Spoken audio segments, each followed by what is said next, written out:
É o Evangelho, é a palavra da vida, com simplicidade, que nos une, que nos amarra e que abre esse ambiente espiritual no qual Deus fala comigo e com você.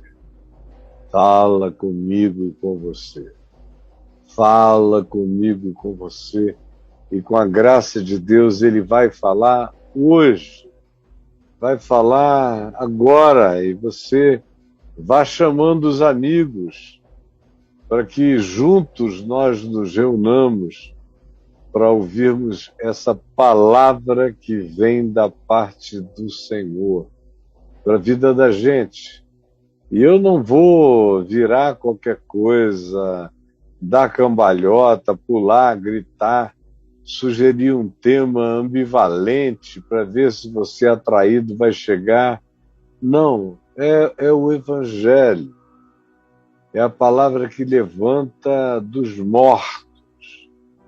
Então você apareça com todo o seu coração, porque Deus visita o lugar escuro aonde você está. Deus visita o lugar escuro aonde você está. Você já esteve em algum lugar muito escuro?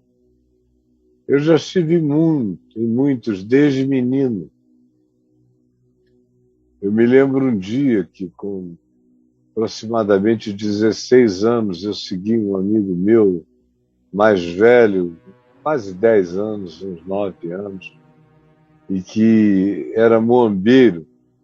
Naquele tempo, os navios chegavam na Zona Franca de Manaus e aí ficavam um pouco à distância, especialmente navios como navios suecos, ou dinamarqueses, ou holandeses, ficavam à distância.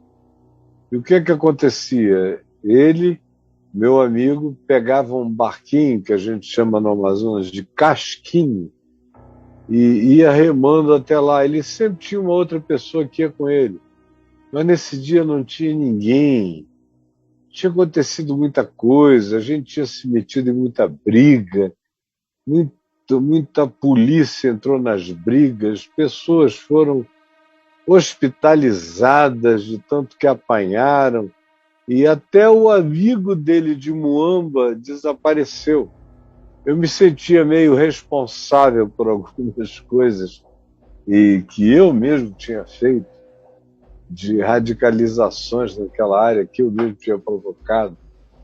Então, ele me chamou para ir e eu fui com ele. Aí sentei atrás, fui remando no casquinho, remando bem suavemente. Você enfia o remo assim de cima para baixo e puxa com suavidade, aí vira, enfia de cima para baixo e puxa com suavidade. O casquinho é assim, é menor do que assim, é uma coisa que só cabe o seu assento e o resto não pode balançar. Aí lá fui eu remando, ele na proa do casquinho, até chegarmos no navio. Ele foi aparando o navio naquela escuridão da noite do Rio Negro. Só se via aquela silhueta assombrosa do navio. Ele deu uma pequena assoviada, aí baixaram umas caixas lá de cima. Ele foi tirando, botando dentro, o casquinho deu aquela balançada, aí ele esperou, aí desceram outra, ele guardou, aí deu uma assoviada que era sinal de tá legal, e a gente foi bem devagar e nos escondemos embaixo do porto. Começou a chover, e o porto de Manaus, o Ródeo, é flutuante, foi feito ainda pelos ingleses. Aí a gente entrou embaixo daquela escuridão horrorosa e o meu coração foi tomado por uma angústia. Falei, meu Deus, eu tenho pai, eu tenho mãe, eu tenho irmãos, eles me amam, eu tenho uma família extensiva que é séria, que é uma família nobre nos seus comportamentos, nos seus princípios. O que eu estou fazendo aqui? Aí, para piorar, a chuva ficou forte e a gente ouviu o apito da polícia andando em cima da gente. Tá, tá, tá, tá. E a gente ouvia as vozes dizendo: eles estão aqui, eles têm que estar aqui embaixo, eles têm que estar aqui. E eu, que estava totalmente distante de qualquer coisa espiritual, comecei a orar ao Deus que eu tinha aprendido na minha infância e adolescência. Senhor, por favor, nos protege, nos socorre, salva-nos daqui. E demoramos muito tempo, a chuva passou, e eles andaram para lá e para cá, até que um deles disse: não deve ter ninguém aqui não, vamos embora. Ainda ficamos mais um tempo longo, porque aquilo podia ser só uma estratégia para verem por onde a gente saía, até que depois de muito tempo de silêncio, a gente foi remando bem devagar para fora do platô, daquela plataforma, e aí vimos que não tinha ninguém, abordamos, jogamos as caixas para cima, saímos numa correria, pegamos o Jeep Citroën do meu amigo do outro lado da rua, botamos as caixas e fomos. Aí ele falou: que maravilha trabalhar com você, na próxima você vem também. Eu falei: não, cara, é a última. Eu faço muita coisa errada, mas eu não faço isso, eu não vou entrar nessa. Isso não é bom para minha vida, nem para de ninguém, eu estou fora. Meus pais não merecem que eu faça coisas assim. E buracos, eu já estive dentro de todos os buracos que você queira saber. Buracos de angústia, de agonia, em que eu pensei que eu estava morto, que eu ia morrer. Buracos da mais angustiosa depressão que me deu vontade de tirar a própria vida. Buracos do abandono de todos. No Rio, os meus amigos, que eu pensava que eram os meus amigos, um deles inventou uma história e me traiu, tudo por ciúme. E eu o amava e amava todos eles. Tentaram ir embora e me deixar para trás, e o fizeram. E armaram algumas outras, mas nenhuma delas me abateu. Por mais distante que eu estivesse de coisas espirituais, eu todavia sabia quem era o meu socorro na terra e no céu. Depois de alguns meses eu me converti ao Evangelho, muita angústia. E aí eu não experimentei mais esse tipo de buraco. Durante muitos anos, 25 anos, andando na luz, andando no chão da consciência, abençoando todas as gerações que passaram por sob aquele período de pregação ministerial. Milhares se converteram, milhões se converteram, e eu estava feliz porque eu andava num chão plano, até que o meu coração se deixou tomar por alguns caprichos, por alguns desejos, por algumas vontades de autovalidação, de autoindulgência. Eu achei que eu tinha direito, depois de ver tanta gente matar, roubar, destruir, em nome de Deus, e durante anos e anos e anos me relacionando e vendo e tendo que cumprimentar os loucos, assassinos, ladrões, líderes dos cristãos no Brasil inteiro, eu comecei a desenvolver sutilmente uma espécie de autopiedade que veio a gerar autoindulgência, ou seja, eu não vou fazer nada como esses loucos, doidos, assassinos fazem. Não, eu só vou ter uma relação com uma pessoa que me quer ardentemente. Por que eu não vou responder? Por que eu não vou? E depois de me perguntar isso centenas, milhares de vezes, houve aquele dia em que eu disse: eu tenho o direito de fazer isso. E fiz. E quando fiz, eu fui jogado na mesma hora para dentro de um abismo sem fundo.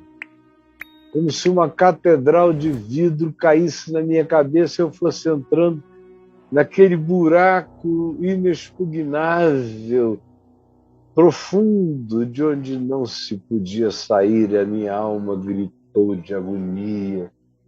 Gritou de agonia: me tira daqui, me tira daqui.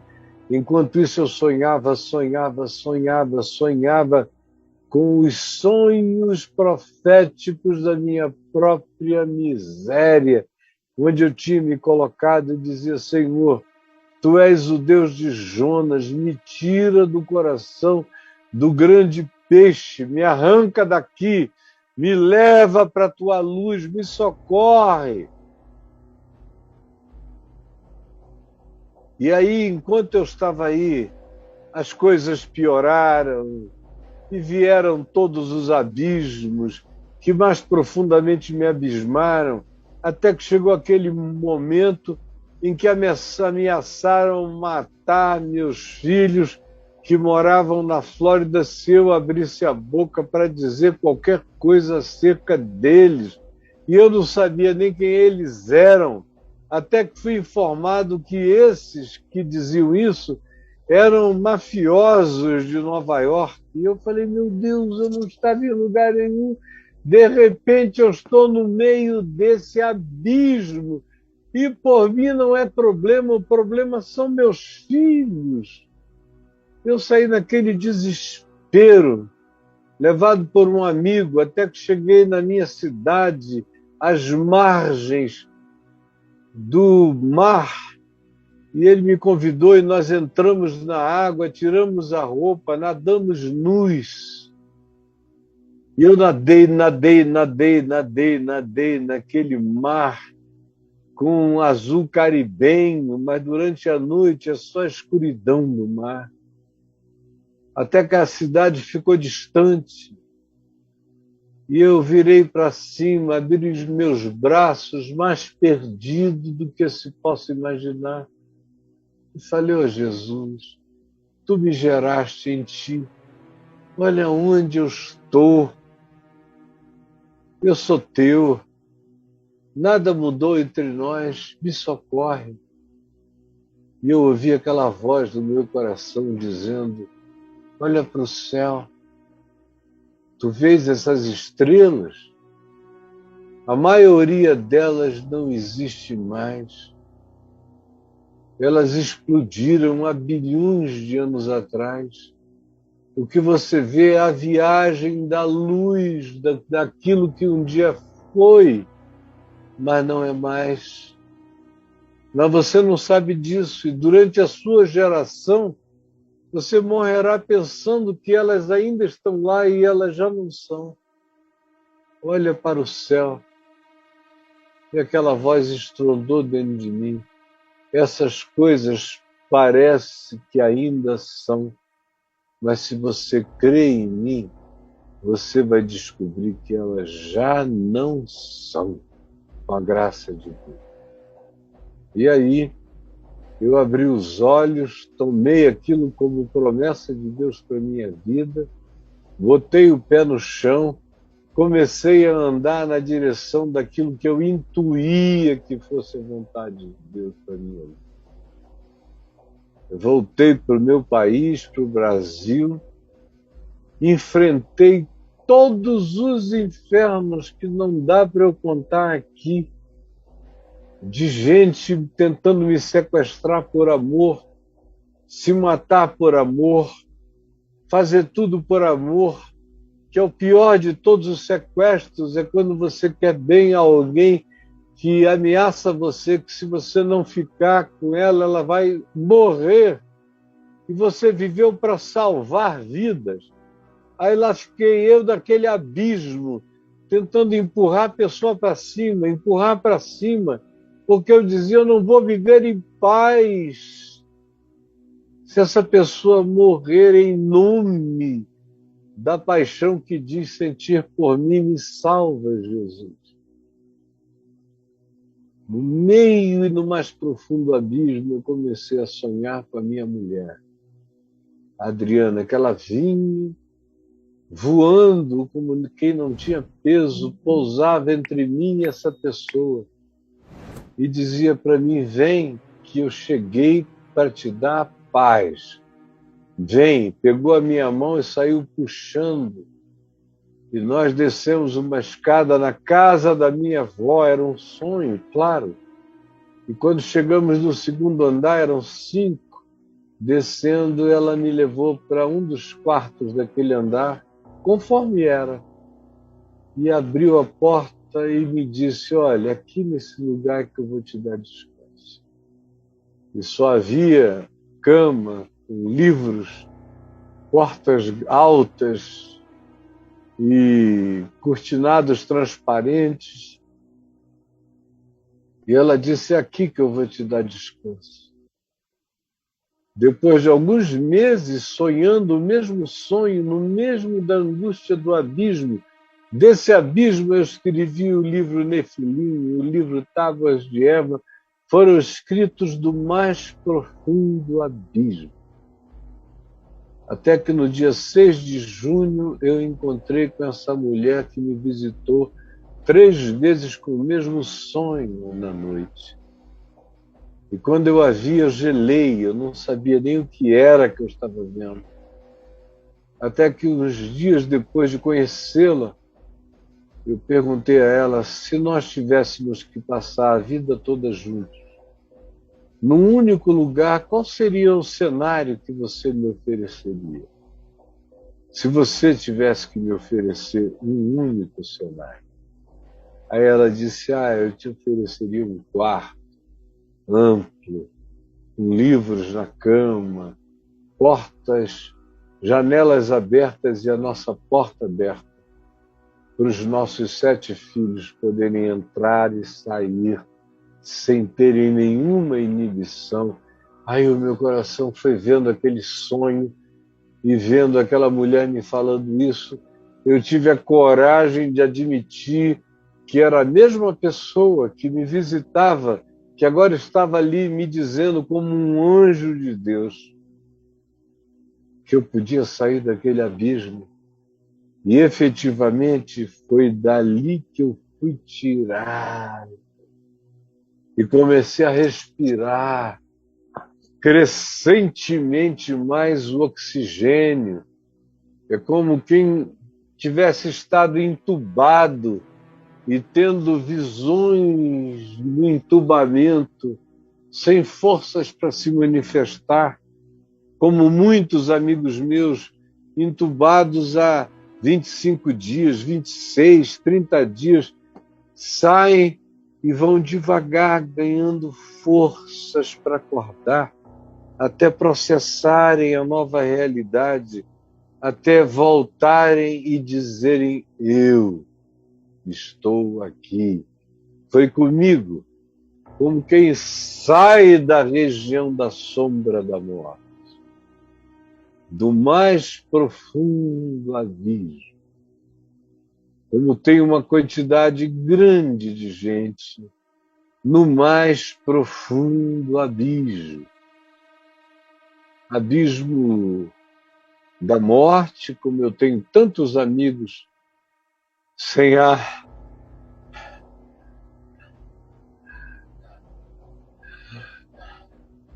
que me falam, que me escrevem do hospital, ainda podem, não foram entubados. Eu oro com eles, dou palavra de fé, estimulo-os a crerem. A maioria vai saindo, mas tem alguns que caem. Então eu falo com as suas esposas e ajudo-as a falarem com eles, chamarem-nos para a vida. E muitos deles estão voltando, entendendo o que ouviram naquele estado considerado inalcançável pela voz humana, mas não é verdade. Outros estão em buracos de depressão, de perda, de agonia.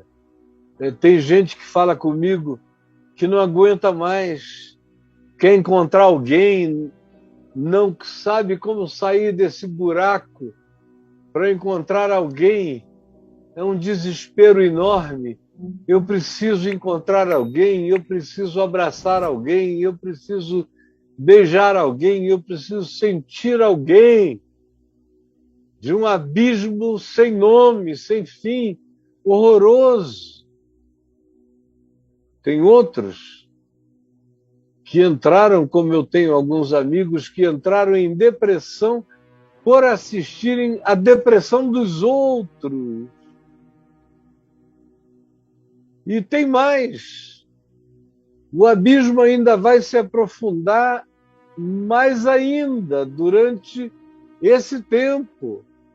Não se faz nada, não se provê nada, se provê a conta-gotas e o ataque é rápido, é de poder inexorável, vai solapando tudo e os nossos mecanismos de defesa vão a conta-gotas na direção da calamidade.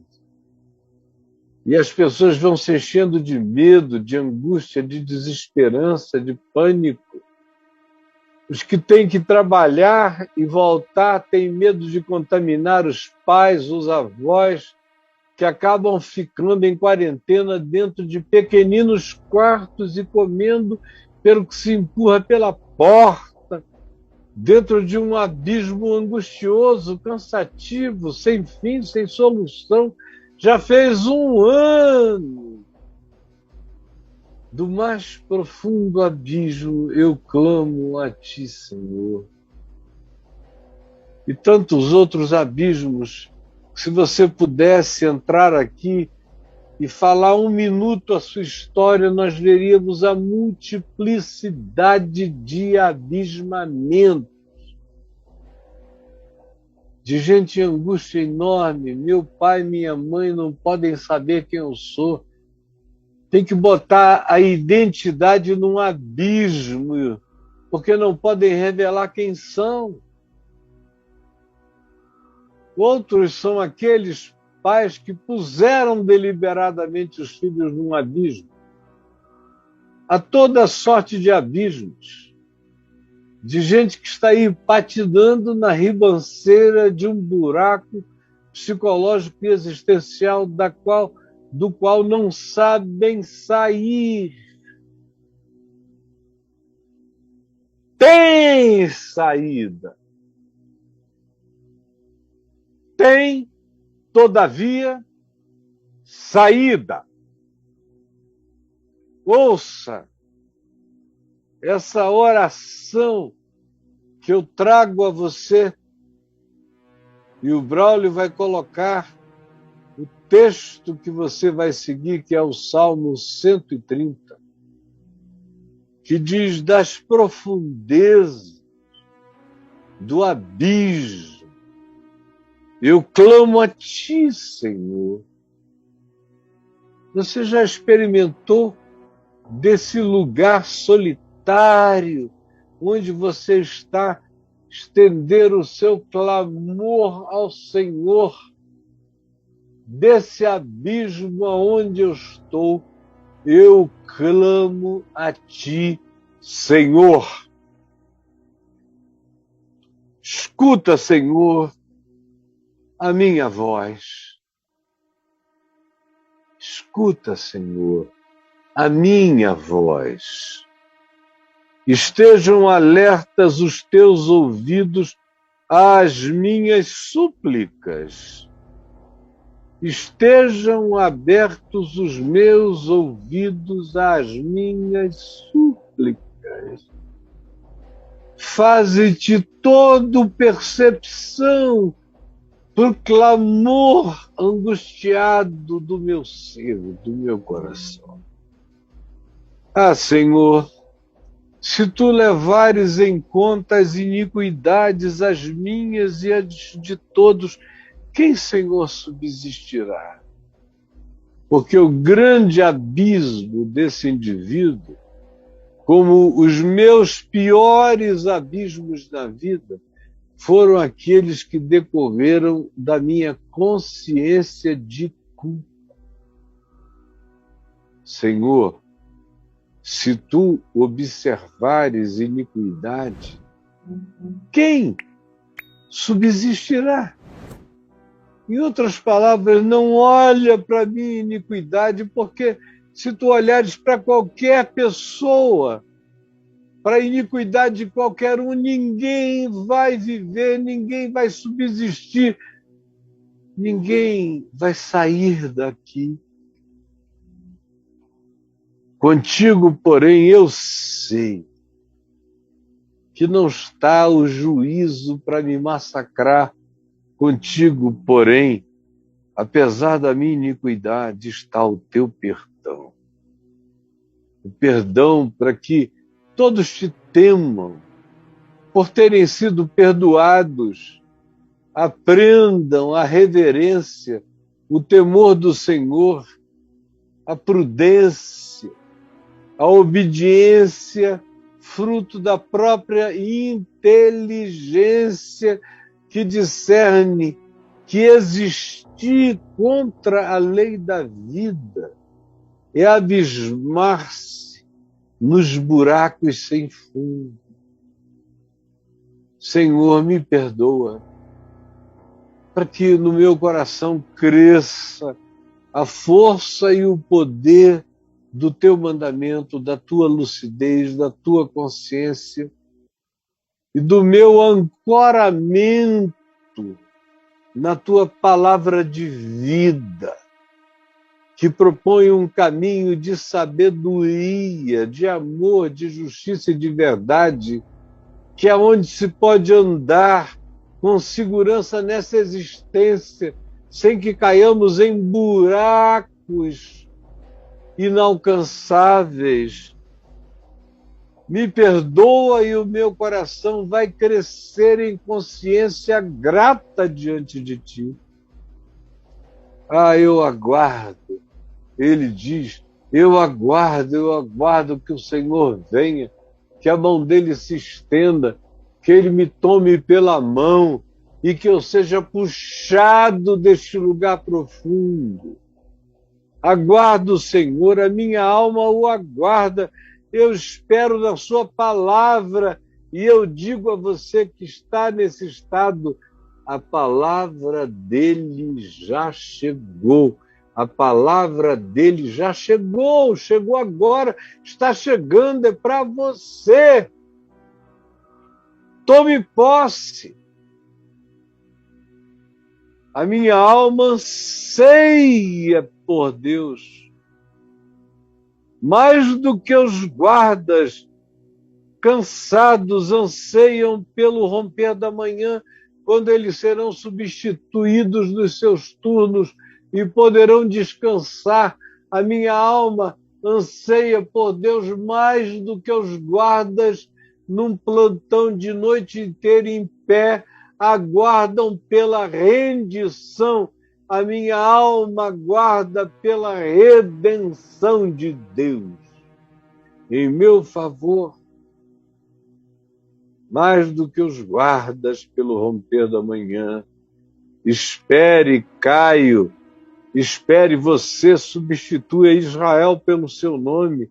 Espere, você, Caio, no Senhor.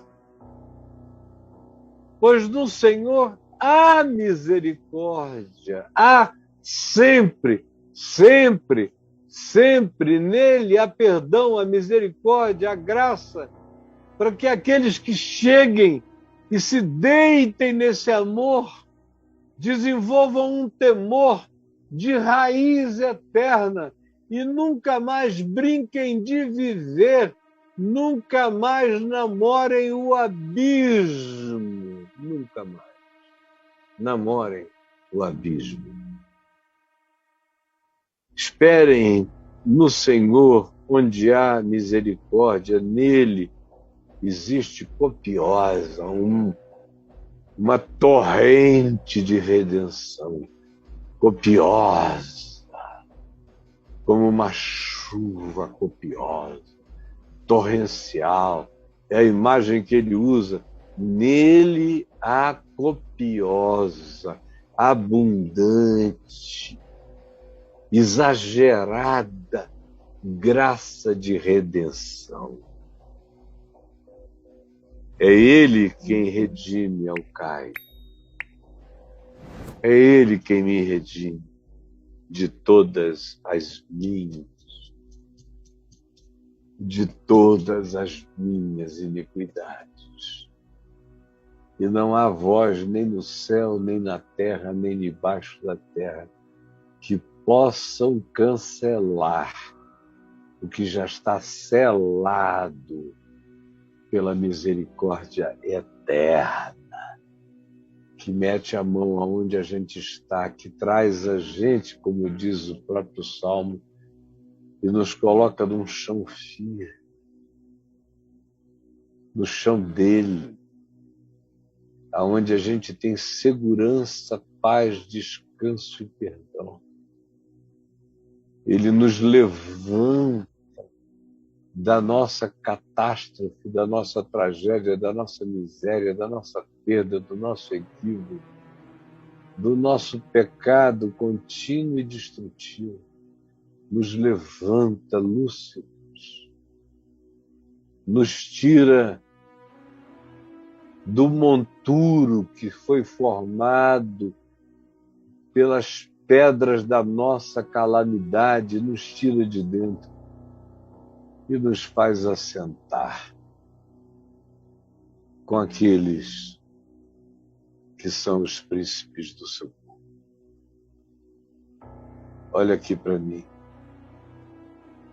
Eu sei cada palavra desse salmo. Para mim, ele não é um salmo distante. Ele é salmo da minha vida.